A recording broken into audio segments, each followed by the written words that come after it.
Office de radio et télévision du Mali, bienvenue sur notre antenne. Il est 7h à Dioïla, même heure à Caille, c'est l'heure du journal.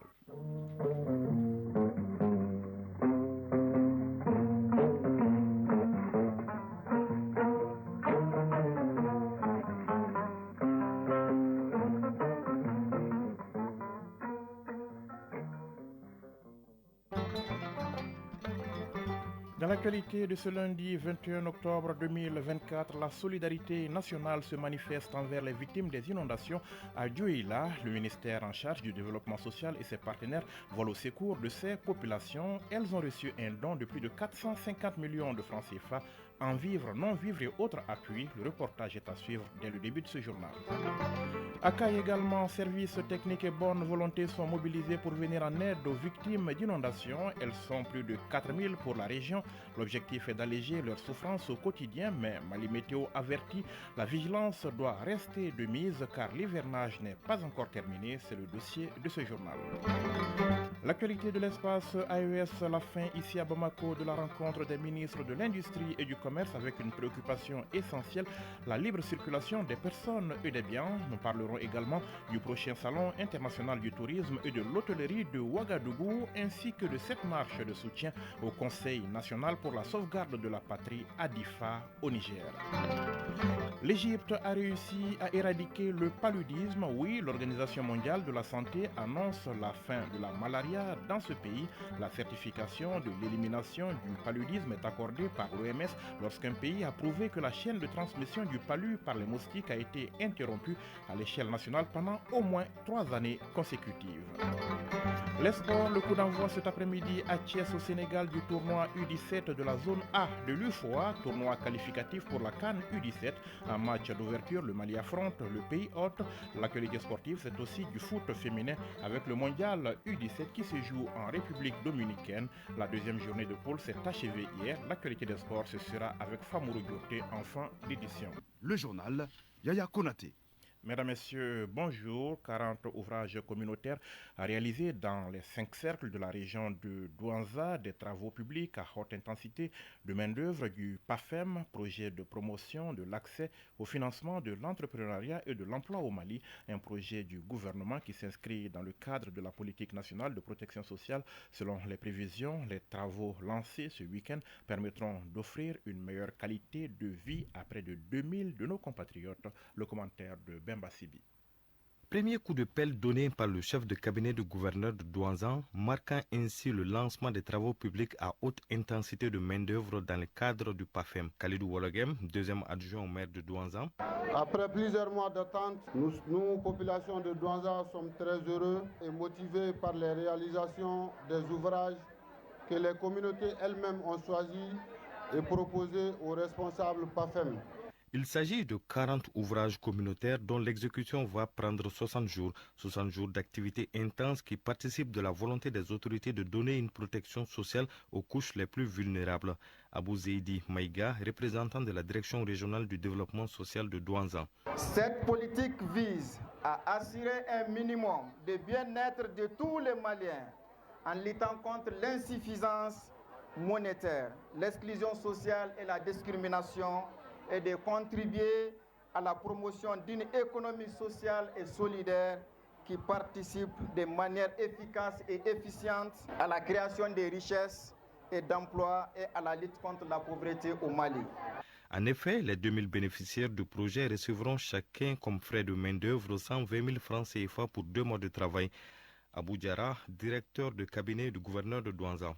Au-delà des gains de revenus personnels, les travaux publics vont fortement contribuer au renforcement du couvert végétal avec les milliers de plans de reboisement. Aussi, à travers les travaux de récupération et de défense des terres dégradées, plusieurs espaces agricoles seront reconstitués. Quant aux travaux de construction et de réhabilitation des routes et pistes, qui contribueront à faciliter l'accès aux villages ainsi qu'aux services sociaux de base au niveau des communes. L'exécution du projet contribuera également à la réduction des actes de violence dans la région, des actes qui naissent des frustrations dues au chômage. Radio Mali à Dioïla et environ 95.9 MHz en FM. 7h05, la solidarité nationale s'est manifestée ce week-end à Diohila. Les victimes d'inondations de cette ville ont reçu des dons du ministère en charge du développement social et de ses partenaires humanitaires. Il s'agit de vivres, de non-vivres et d'appuis multiformes, le tout pour un montant de 468 millions de francs CFA. L'opération s'inscrit dans le cadre de la 29e édition du mois de la solidarité et de la lutte contre l'exclusion. Occasion pour le ministre de la Santé et du Développement social de visiter le centre de santé de référence de la ville. Le reportage est signé Batraoré. Diohila, chef-lieu de la 13e région administrative du Mali, a enregistré cette année, selon l'autorité administrative, 6 pertes en vies humaines suite aux inondations. À cela s'ajoutent des dégâts matériels. Voilà ce qui justifie l'action du ministère de la Santé et du Développement social et ses partenaires humanitaires envers les victimes de cette catastrophe à Diohila.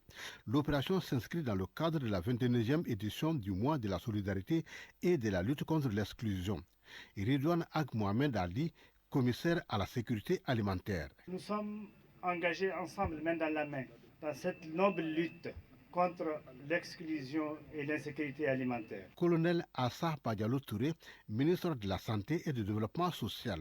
Un appui alimentaire et non alimentaire composé de 30 tonnes de riz, 20 cartons de 4 bidons d'huile, 500 moustiquaires, 200 couvertures des médicaments et consommables, l'assistance en cash transfert à 800 ménages sinistrés. Il convient de noter que ces assistances multiformes s'élèvent à 468 070 400 francs CFA. Les bénéficiaires se disent sensibles à cette marque de sympathie des autorités. Le colonel Assa Badialo Touré s'est également rendu au centre de santé des références de Diohila où elle a visité le bloc de la maternité, le bloc chirurgical, le laboratoire et la salle d'imagerie.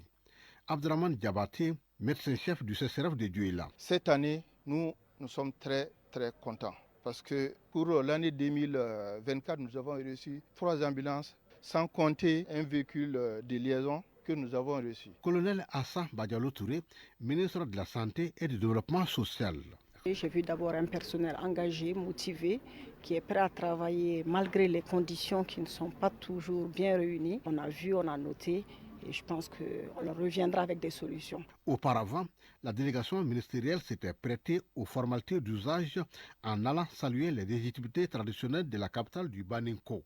Et parlant d'inondations, retenez ce chiffre, 4329, c'est le nombre de victimes des inondations recensées dans la seule région de Caille.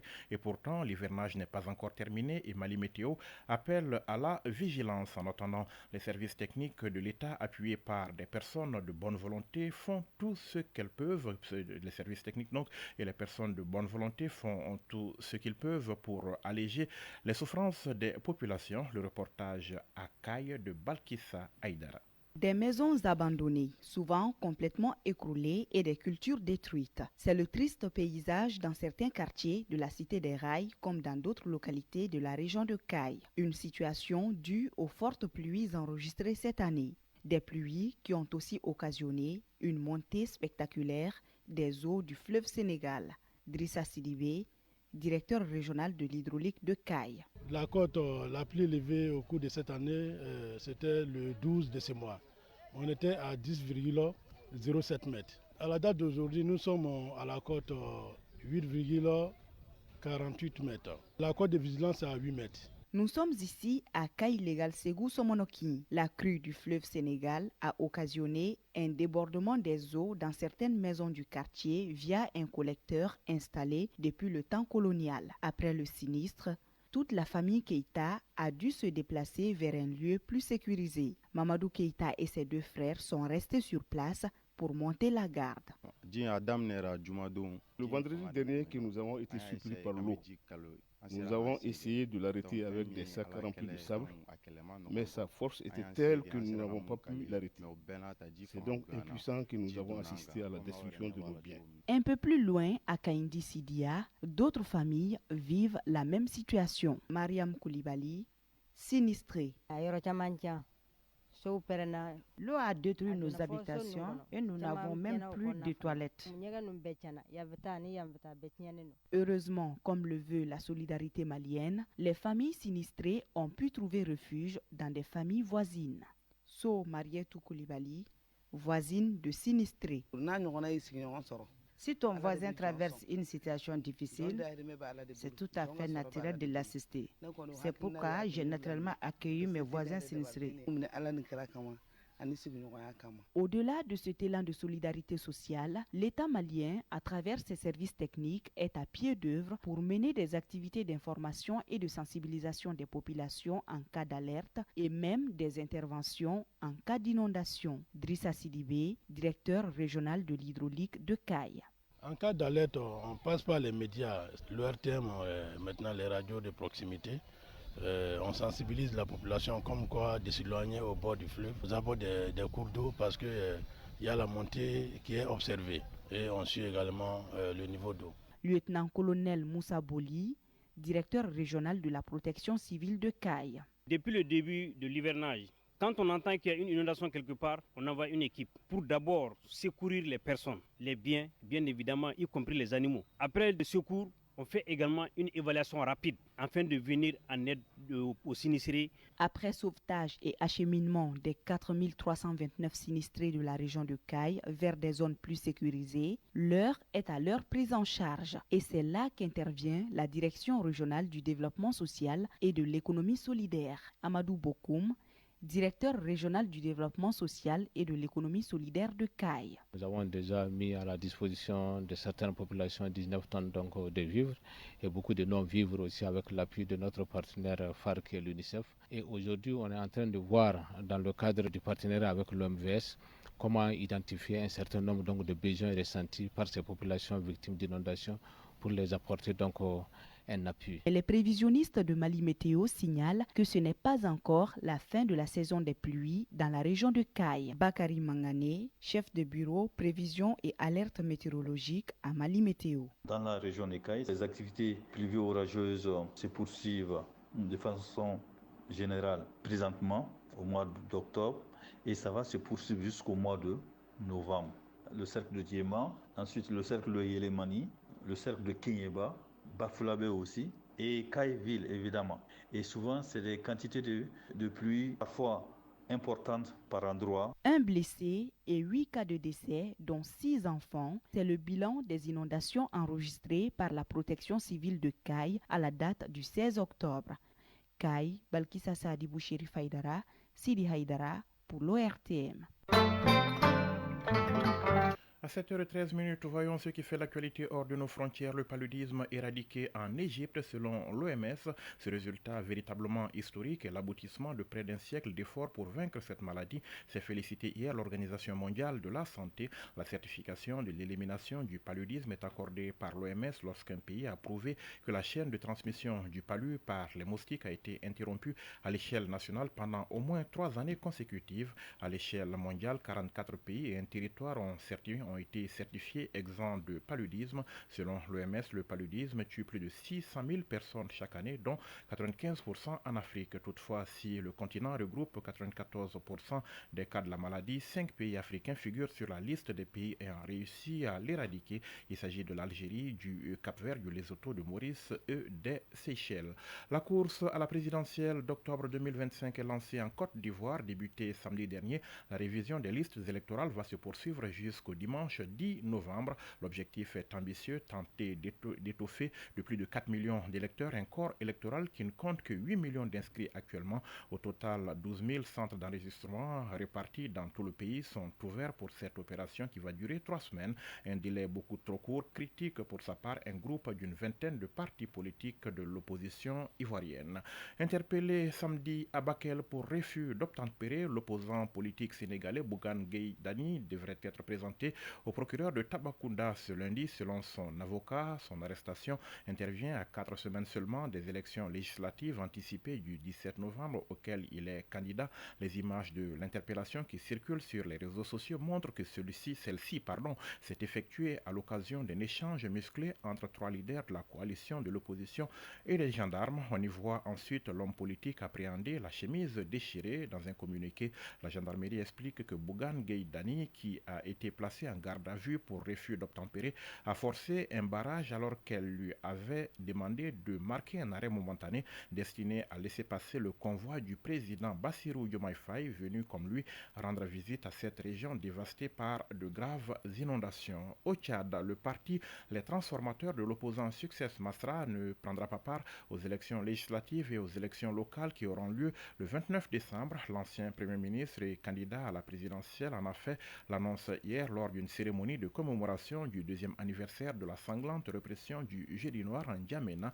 La déclaration intervient 2 jours après l'annonce du maintien des élections législatives et des élections locales à la date initialement prévue. Participer aujourd'hui dans ces conditions aux élections reviendrait purement et simplement à servir de caution à l'installation de l'apartheid dans le pays et de caution à un résultat qui est déjà dans les ordinateurs du camp d'en face, a expliqué Succès Masra, le président de la formation qui demandait le report des 2 scrutins en raison de graves inondations qui ont récemment endeuillé le Tchad, mais aussi pour prendre le temps de réviser les textes électoraux et de refonder les institutions électorales. Du côté du gouvernement, cette décision est qualifiée de contre-productive. Nouveau rebondissement au Kenya. Pour la première fois depuis sa destitution approuvée par le Sénat il y a 3 jours, le vice-président Rigathi Gachagua s'est exprimé hier en quittant l'hôpital. Il s'en est pris au chef de l'État, William Ruto, qu'il a qualifié de vicieux. Il a aussi déclaré être l'objet d'une persécution politique et craindre pour sa vie comme pour celle de sa famille. Mon seul problème avec le président, c'est de lui avoir dit la vérité, a-t-il notamment déclaré avant de poursuivre. Les 11 chefs d'accusation retenus contre moi ne sont que de la malveillance, de la fiction. Il s'agit d'une manœuvre politique pour se débarrasser de moi. Fin de citation.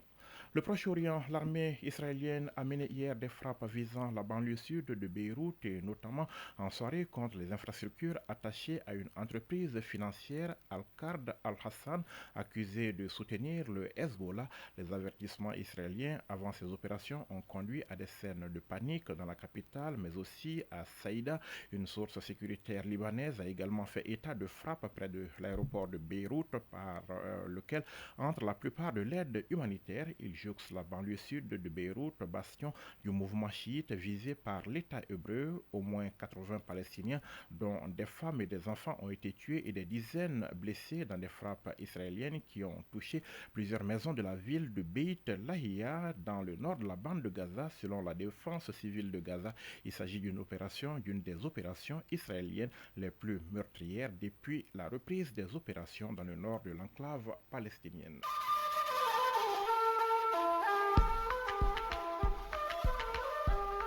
AES Actualité.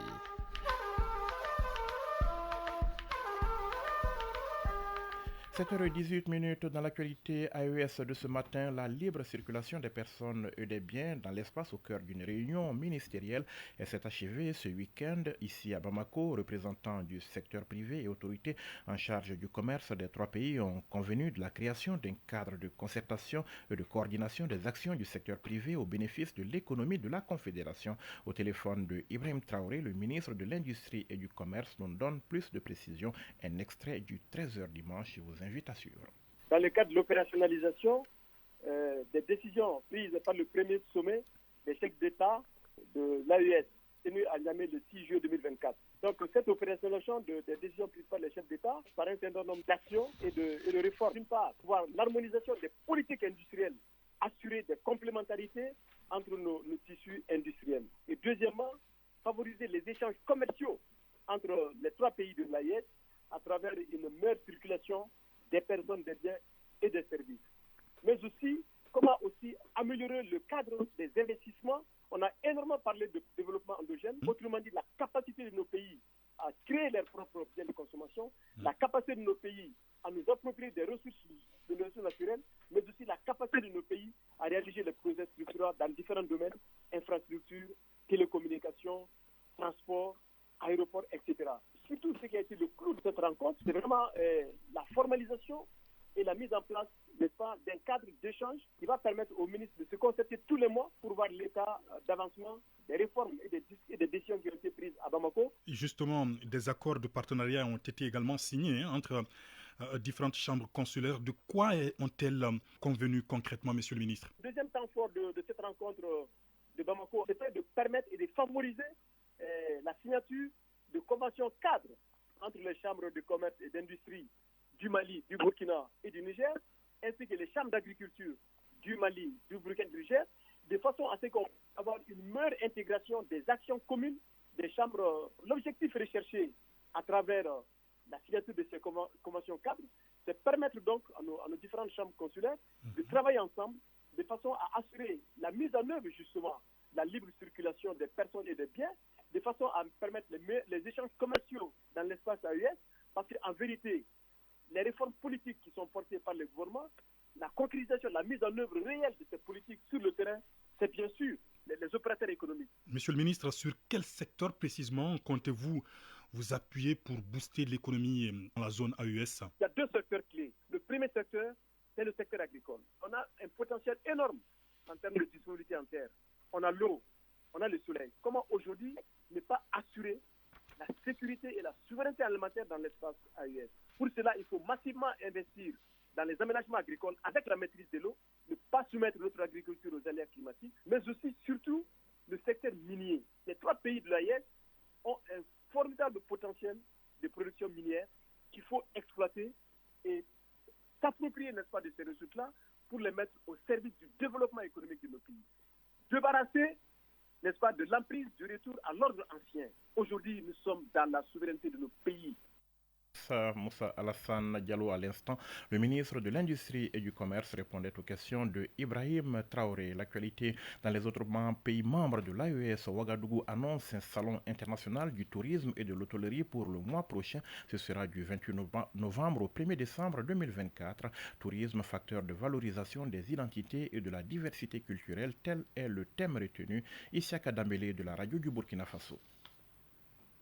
Tourisme, facteur de valorisation des identités et de la diversité culturelle, c'est le thème de la 14e édition du CITO. La région des Cascades est l'invité spécial de l'édition selon le principe tournant de l'événement. Cela permettra au dire du secrétaire général du ministère en charge de la culture, Sfidel Aymar Tamini, de mettre en valeur les potentialités touristiques de la localité. L'innovation majeure du CITO 2024 est la création d'un espace gastronomique dénommé Foyer de l'AES. Le CITO étant une tribune de promotion de la destination Burkina Faso à travers sa diversité touristique et culturelle, une attention particulière sera portée sur la pratique du tourisme par les plus jeunes dans un espace bien approprié. Au-delà de la cérémonie d'ouverture et de clôture, l'édition sera ponctuée de conférences et de panels thématiques, de concours entre les professionnels et des excursions touristiques. Une trentaine de pays, dont les pays de l'AES. Et au Niger, il y avait du monde à Difa, une grande mobilisation. La Convergence pour la souveraineté nationale, coordination régionale, a organisé un meeting de soutien au CNSP suite à la décision de réduction du prix de la tonne de ciment. Aliou Ibrahim de la radio du Niger. La Convergence pour la souveraineté nationale apporte, comme elle l'a toujours fait, son soutien total aux dernières mesures prises par le Conseil national sur la sauvegarde de la patrie, consécutive à la baisse du prix de la tonne de ciment. La section régionale de Difa exprime sa joie et son soutien total. C'était au cours d'un grand meeting.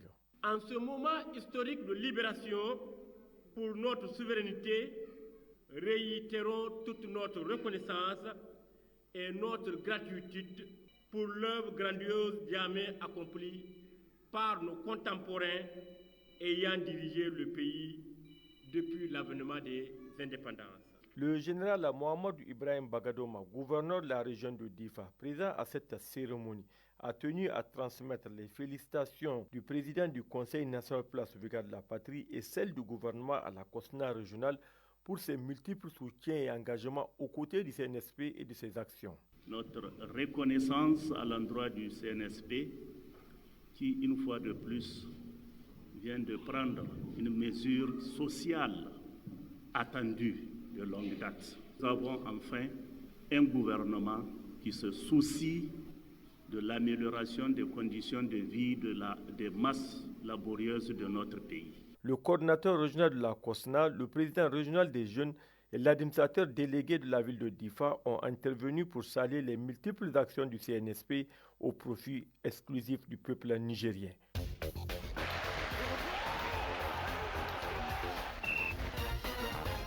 7h24, c'est l'heure des sports et Fotigui Tunkara est bel et bien au rendez-vous. Bonjour Fotigui. Bonjour à Konaté, bonjour à tous. Et on commence par ce Sénégal-Mali comptant pour le tournoi U17 de la zone A de l'UFOA Sénégal 2024 pour la qualification à la CAN U17 donc. Le coup d'envoi de la compétition c'est justement cet après-midi à Thiès et notre pays affronte le pays hôte.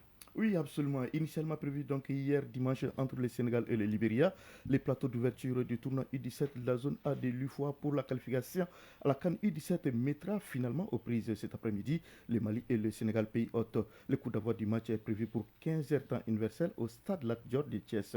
En deuxième heure à 18h sur le même terrain, le Libéria affrontera la Gambie. La Mauritanie est exemptée pour cette première journée. Via un communiqué publié hier, la commission d'organisation du tournoi informe l'opinion publique que les tests IRM réalisés par l'équipe médicale de la CAF révèlent que 3 équipes, en l'occurrence la Guinée-Conakry, la Guinée-Bissau et la Sierra Leone, ont dépassé le nombre de joueurs inéligibles. Alors, conformément à l'article 27.4 du règlement de la CAN U17 qui stipule que si après avoir effectué le test d'éligibilité IRM pour une équipe participante et que 4 joueurs ou plus sont jugés inéligibles, l'équipe en question sera automatiquement disqualifiée.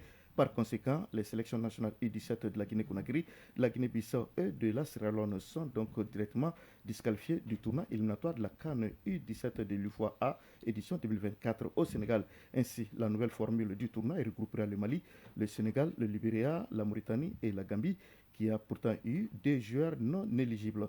Le tournoi se déroulera donc en poule unique et les 2 premiers pays se qualifieront pour la phase finale de la CAN U17. Du foot féminin avec le mondial U17 République dominicaine 2024, la deuxième journée des poules s'est achevée hier. Oui, avec notamment des 3 pays représentants africains qui ont donc hypothéqué leurs chances au compte de la deuxième journée du groupe C du mondial U17 féminin hier.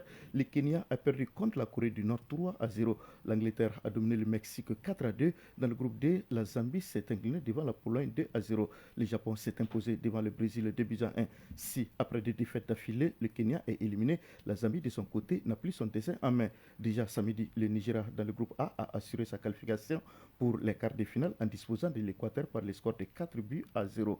Deuxième victoire de suite pour les Nigérians, donc les Nigérianes qui avaient donc déjà surclassé la Nouvelle-Zélande par le score de 4-1. Autre résultat de cette deuxième journée, la République dominicaine et la Nouvelle-Zélande ont fait match nul 1 but partout. La Colombie a perdu contre les États-Unis 2-0. L'Espagne a étrié la Corée du Sud 5-0 et se qualifie pour les quarts de finale. La compétition fait relâche ce lundi et reprend ses droits demain mardi avec la 3e journée des groupes qui prévoit Colombie-Espagne à 20h, États-Unis-Corée du Sud à 20h également, Nigeria et République dominicaine à 23h, Équateur-Nouvelle-Zélande à 23h également. Mercredi, Zambie-Japon à 20h, Pologne-Brésil à 20h également, Angleterre-Corée du Nord à 23h et Mexique-Kenya à 23h. Et on termine Fotigui par la Ligue des champions d'Europe de football. La 3e journée des groupes commence demain. Oui, la compétition fait son retour avec la 3e journée dont le programme prévoit demain AC Milan, Club Brugge et Monaco Étoile Rouge Belgrade à 16h45. Le reste se joue à 19h. Il s'agit de Arsenal, Shakhtar Donetsk, Aston Villa, Bologne, Girone, Slovan, Bratislava, Juventus, Stuttgart, PSV, Sturm Graz Sporting et Real Madrid Dortmund. Le programme de mercredi sera aussi marqué par les chocs alléchants entre le FC Barcelone et le Bayern Munich. C'était donc la page des sports et c'était Fotigui Tunkara en direct. Merci Fotigui. Merci à vous. Belle journée. Pareillement. Le rappel du sommaire de ce journal dans un instant. La solidarité nationale se manifeste envers les victimes des inondations à Dioula. Le ministère en charge du développement social et ses partenaires volent au secours de ces populations. Elles ont reçu un don de plus de 450 millions de francs CFA en vivres, non-vivres et autres appuis. À Kaye également, services techniques et bonne volonté sont mobilisés pour venir en aide aux victimes d'inondations. Elles sont plus de 4000 pour la région. L'objectif est d'alléger leur souffrance au quotidien, mais Mali Météo avertit, la vigilance doit rester activités de mise car l'hivernage n'est pas encore terminé. C'était le dossier de ce journal. L'actualité de l'espace AES, la fin ici à Bamako de la rencontre des ministres de l'Industrie et du Commerce avec une préoccupation essentielle, la libre circulation des personnes et des biens au Burkina Faso. Le prochain salon international du tourisme et de l'hôtellerie de Ouagadougou est prévu fin novembre. Au Niger, c'était une marche de soutien au Conseil national pour la sauvegarde de la patrie. La marche a eu lieu ce week-end à Difa. Au Niger donc, l'Égypte a réussi à éradiquer le paludisme. Oui, l'Organisation mondiale de la santé annonce la fin de la malaria dans ce pays. La certification de l'élimination du paludisme est accordée par l'OMS lorsqu'un pays a prouvé que la chaîne de transmission du palu par les moustiques a été interrompue à l'échelle nationale pendant au moins 3 années consécutives. Et puis, les sports, coup d'envoi cet après-midi à Thiès au Sénégal du tournoi U17 de la zone A de l'UFOA, tournoi qualificatif pour la CAN U17. En match d'ouverture, le Mali affronte le pays hôte. L'actualité sportive, c'est aussi du foot féminin avec le mondial U17 qui se joue en République dominicaine. La deuxième journée de poule s'est achevée hier. Il est 7h30, c'est la fin de ce journal. Réalisation, coordination, Ousmane Daw. Mise en onde, Aliou Koulibaly. Mise en ligne, Mohamed Koulibaly. Présentation, Yaya Konaté. À suivre tout de suite les infos météo. Elles seront suivies par la rubrique des avis et communiqués. Présentation, Fatim Dambélé. Prenez soin de vous et des autres. Passez une excellente journée. Au revoir.